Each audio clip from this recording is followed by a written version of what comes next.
Hello friends, आप सभी का बीएड कोर्स के नंबर 1 चैनल मिशन मोड में स्वागत है। दोस्तों, आज हम लोग बात करेंगे प्रायोगिक कार्य के बारे में। प्रैक्टिकल वर्क क्या होता है, इनके बारे में आज हम लोग बात करेंगे। ये असेसमेंट फॉर लर्निंग पेपर से है। प्रायोगिक कार्य का अर्थ क्या होता है, इसके बारे में हम लोग आज जानेंगे, ठीक है। और जो दोस्त मेरे चैनल पर नया है, प्लीज़ जो है सब्सक्राइब करें और बीएड के सभी दोस्तों तक शेयर करें, क्योंकि इस बीएड क्लास में बीएड के पेपरों को बहुत ही आसान और सरल भाषा में सभी टॉपिकों को बहुत ही अच्छे ढंग से बताया जाता है। इसलिए आप सभी जो है इस चैनल को के जो है सभी दोस्तों तक शेयर ज़रूर करें, ठीक है। तो आइए शुरू करते हैं। प्रायोगिक कार्य प्रैक्टिकल वर्क क्या होता है, इसके बारे में हम लोग बात करेंगे। और नोट्स, इसका नोट जो आप लोग टेलीग्राम चैनल पे मिल जाएगा। टेलीग्राम चैनल को ज्वाइन कर ले, मिशन वर्ड में नाम से बनाया गया है, जहाँ पे आप लोगों को ये नोट जो है प्रायोगिक कार्य का वहाँ पे मिल जाएगा, ठीक है। और भी कोई किन्हीं दोस्तों को नोट चाहिए तो आप लोग इस नंबर पर कॉन्टैक्ट कर सकते हैं, ठीक है। तो आइए शुरू करते हैं। असेसमेंट फॉर लर्निंग पेपर से प्रायोगिक कार्य क्या होता है, प्रैक्टिकल वर्क क्या होता है। प्रायोगिक कार्य का अर्थ हम लोग जानेंगे, मीनिंग ऑफ प्रैक्टिकल वर्क, ठीक है। प्रायोगिक कार्य को अंग्रेजी के प्रैक्टिकल वर्क से लिया गया है, जिसका अर्थ होता है स्वयं प्रयोग करके सीखना। प्रायोगिक कार्य का अर्थ होता है स्वयं प्रयोग करके सीखने ही प्रायोगिक कार्य कहलाता है, ठीक है। इस प्रकार बालक स्वयं प्रयोग करके नवीन अवधारणा को सीखना प्रायोगिक कार्य कहलाता है। जब कोई बालक स्वयं प्रयोग करके कोई नया चीज़ को सीखता है ना, कोई नए कॉन्सेप्ट को सीखता है, तो इस तरह के सीखना को हम लोग प्रायोगिक कार्य कहलाते हैं, जो प्रायोगिक कार्य के द्वारा वो सीखता है, जिसमें विद्यार्थी समूह में या जोड़े में शामिल होकर खोज करने और समस्या का समाधान करने से होते हैं। ये प्रायोगिक कार्य जो होते हैं वो बच्चे समूह में या जोड़े में रहकर जो है इस कार्य को करते हैं, और खोज करने और समस्या का समाधान भी ये सभी बालक जो अपने से करते हैं। और शिक्षक विभिन्न सिद्धांतों, नियमों, परिकल्पनाओं या कथनों को प्रामाणिकता की जांच नियंत्रित परिस्थितियों में करता है। और वहाँ पे अध्यापक जो होते हैं इन सिद्धांतों, नियमों, परिकल्पनाओं या कथनों की प्रामाणिकता की जांच करने के लिए जो है इन परिस्थितियों में वहाँ पे खड़े रहते हैं साथ में विद्यार्थियों के। तो प्रायोगिक कार्य वैसे कार्य करते हैं जिसमें बच्चे जो है स्वयं का प्रयोग करके, है ना, जैसे साइंस में प्रयोग करते हैं हम लोग, है ना। तो जब विद्यार्थी जो है स्वयं का प्रयोग करके जब किसी कार्य को सीखता है और अपने से समस्या का समाधान करता है, उसी को हम लोग प्रायोगिक कार्य कहते हैं। यहाँ पे अध्यापक जो है विद्यार्थी के साथ खड़े रहते हैं, उनके सिद्धांतों पर, उनके कार्यों पर वो देखरेख करते हैं, ठीक है।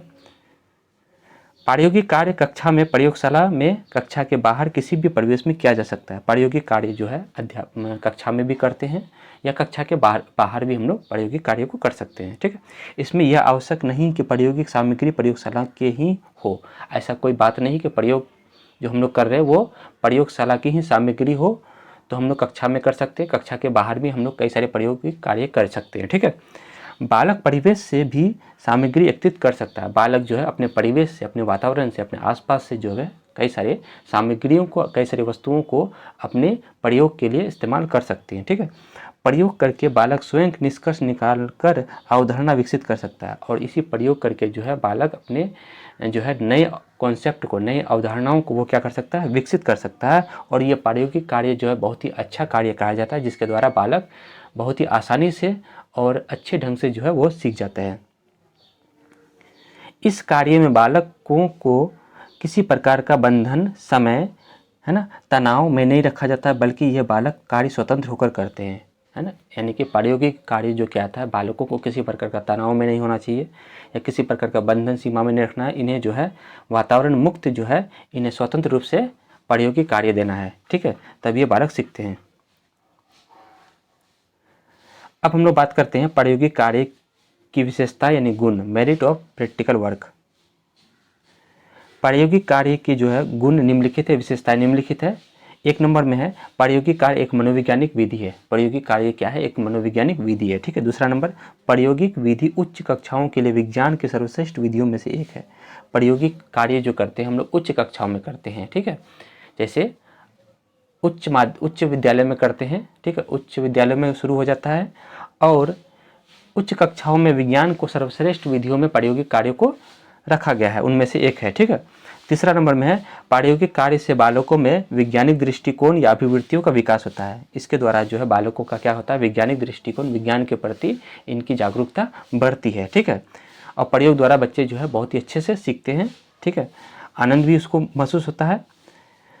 प्रायोगिक कार्य, चौथा नंबर में, प्रायोगिक कार्य में शिक्षक और शिक्षार्थी दोनों क्रियाशील रहते हैं। इस प्रायोगिक कार्य में जो है शिक्षक और शिक्षार्थी दोनों क्या रहते हैं, एक्टिव रहते हैं, क्रियाशील रहते हैं। ठीक है, पांचवा नंबर है गुण, प्रायोगिक कार्य विशिष्ट से सामान्य की ओर चलती है। प्रायोगिक कार्य जो चलती है वो किधर से चलती है, विशिष्ट से सामान्य की ओर चलती है, स्पेसिफिक टू जनरल की ओर चलती है। इसलिए इसे शिक्षण अधिगम में आगमन विधि का प्रयोग करते हैं। यहाँ पे हम लोग आगमन विधि का प्रयोग करते हैं। ठीक है, 6 नंबर में है इस विधि में बालकों में क्रियात्मक क्षमता का विकास होता है। इसमें बालकों की क्रियात्मक क्षमता का, करने की क्षमता का क्या होता है, विकास होता है। ठीक है, 7 नंबर गुण है ये कार्य पर्यावरण अध्ययन और विज्ञान विषय में प्रयोग किए जाते हैं। ये जो कार्य है, प्रायोगिक कार्य पर्यावरण अध्ययन या विज्ञान विषय में प्रयोग किए जाते हैं। ठीक है, 8वां नंबर गुण है इस कार्य में छात्रों में आत्मविश्वास बढ़ता है। बालकों में क्या होता है, आत्मविश्वास जो है ज़्यादा बढ़ता है। इस कार्य में बालक स्वतंत्र रूप से कार्य करते हैं। ये प्रायोगिक कार्य जो होना चाहिए वो स्वतंत्र रूप से होते हैं। इसमें बालक स्वतंत्र रूप से जो है अपने कार्यों को करते हैं। ठीक है, अब हम लोग बात करेंगे प्रायोगिक कार्य के दोष, डिमेरिट ऑफ प्रैक्टिकल वर्क। प्रायोगिक कार्य के दोष निम्नलिखित हैं। प्रायोगिक कार्य में अधिक समय व साधनों की आवश्यकता होती है। ये बात सही है, ये इसका दोष निकल गया कि प्रायोगिक कार्य को करने में अधिक समय और अधिक संसाधनों की, अधिक समय की जरूरत पड़ जाती है। ठीक है, तो ये पहला नंबर दोष है। दूसरा नंबर दोष है कि प्रायोगिक कार्य एक खर्चीली और अव्यावहारिक होती है। प्रायोगिक कार्य जो होती है वो खर्चीली ज़्यादा होती है, इसमें जो है सामग्री जो है ज़रूरी पड़ती है ना, तो इसलिए जो है ये कुछ ज़्यादा जो है क्या पड़ जाता है, खर्चीली पड़ जाता है। ठीक है, तीसरा नंबर है दोष, प्रायोगिक कार्य सामान्यतः निम्न स्तर की कक्षाओं में उपयोग नहीं करते हैं। हम लोग जानते हैं कि निम्न कक्षाओं में जो है प्रायोगिक कार्य नहीं करते हैं, क्योंकि बच्चों का परिकल्पनात्मक सोच जो उसमें विकसित नहीं होता है। ठीक है, चौथा नंबर दोष है प्रायोगिक कार्य की सफलता योग्य तथा अनुभवी शिक्षकों की उपलब्धता पर निर्भर करती है। प्रायोगिक कार्य की जो सफलता है वो योग्य तथा अनुभवी शिक्षकों को पर की उपलब्धता पर निर्भर करती है। ठीक है, यानी कि ये कहा गया कि जो शिक्षक में योग और अनुभवी उपलब्धता अधिक है उनमें जो है प्रायोगिक कार्य करने की क्षमता अधिक होती है। ठीक है, पांचवा नंबर दोष है इस विधि में अधिक समय लगने के कारण सभी प्रकार के प्रकरणों व विषयों का शिक्षण संभव नहीं हो सकता है। इसमें यह कहा गया है कि प्रायोगिक कार्य करने से इसमें अधिक समय लग जाता है, जिस कारण से कई सारे शिक्षण जो है बच जाते हैं, उन्हें जो है वो करने नहीं पाते हैं, प्रकरणों या विषयों का जो है शिक्षण संभव नहीं होता है। ठीक है, 6 नंबर दोष है इस कार्य के अंतर्गत छात्रों के कार्य का मूल्यांकन परंपरागत ढंग से नहीं हो सकता है। ठीक है, तो ये जो है हम लोग देखें कि प्रायोगिक कार्य के जो कौन कौन से दोष थे। ठीक है, अब हम लोग बात करेंगे प्रायोगिक कार्य को प्रभावशाली बनाने के सुझाव, यानी इसको हम लोग कैसे प्रभावशाली बना सकते हैं, इसके क्या क्या सुझाव हैं, इस पे बारे में बात करेंगे। प्रायोगिक कार्य को प्रभावशाली बनाने के सुझाव निम्नलिखित होते हैं। 1 नंबर में छात्रों को अपने प्रयोग करने और अवलोकन करने की स्वतंत्रता देना आवश्यक होता है। छात्रों को प्रयोग करने और अवलोकन करने की स्वतंत्रता देना आवश्यक होता है। छात्र अपने से प्रयोग करेंगे और उसको अपने से जो है वो अवलोकित करेंगे, अपने से वो देख रेख करेंगे, अपने स्वतंत्र इसमें करेंगे। इससे क्या होगा, प्रायोगिक कार्य जो है प्रभावशाली बनेगा। ठीक है, दूसरा नंबर दोष है यदि छात्र प्रयोग का चयन स्वयं करते हैं तो यह और भी अच्छा होता है। यदि छात्र अपने से प्रयोग का चयन करते हैं, बच्चे जब अपने से किसी प्रयोग को करते हैं तो उन्हें जो ज़्यादा उनकी कॉन्सेप्ट समझ में आता है, ज़्यादा वो जो है सीखते हैं। ठीक है, क्योंकि उनके द्वारा जो है किया गया चयन जो है वो उनको ज़्यादा समझ में आता है, जिसमें वो रुचि होता है उसी का वो चयन करते हैं। तो प्रायोगिक कार्य को प्रभावशाली बनाने के लिए बालकों का खुद का चयन ज़्यादा प्रभावशाली बनाता है। ठीक है, नेक्स्ट तीसरा नंबर में इसमें एक छात्र की उपलब्धि की तुलना दूसरे छात्र से नहीं करनी चाहिए। तीसरा नंबर ये सुझाव देना है कि प्रायोगिक कार्य की जो है एक छात्र की उपलब्धि की तुलना जो है दूसरे छात्र से नहीं करना चाहिए, जिससे छात्रों में क्या हो जाती है, जो है उनमें थोड़ा मनोबल कम हो जाता है। ठीक है, तो यहाँ पे एक छात्र की उपलब्धि जो भी उन्होंने अचीवमेंट किया है उनकी जो तुलना है किसी दूसरे छात्र से नहीं करनी चाहिए। चौथा नंबर सुझाव है उन्हें स्वयं अपने ढंग से कार्य करने और उपलब्धि को आंकने को प्रेरित करना चाहिए। उन्हें खुद से जो है कार्य करने देना चाहिए और अपनी जो भी अचीवमेंट किया है उन्हें अपने से जो है उन्हें अंकन करने के लिए, यानी अपने से गणना करने के लिए उन्हें प्रेरित करना चाहिए कि आपने इतना जो है वो खुद बोलेंगे कि वो जो है इतना अचीव किए। ठीक है, तो ये सभी हम लोग देखें कि प्रायोगिक कार्य को कैसे प्रभावशाली बनाना है, इन सभी जो है सुझाव देने के लिए। ठीक है, अब हम लास्ट में निष्कर्ष को देखते हैं कि अतः उपयुक्त बातों से स्पष्ट होता है कि प्रायोगिक कार्य से बालकों के मनोवैज्ञानिक दृष्टिकोण का क्या होता है, विकास होता है।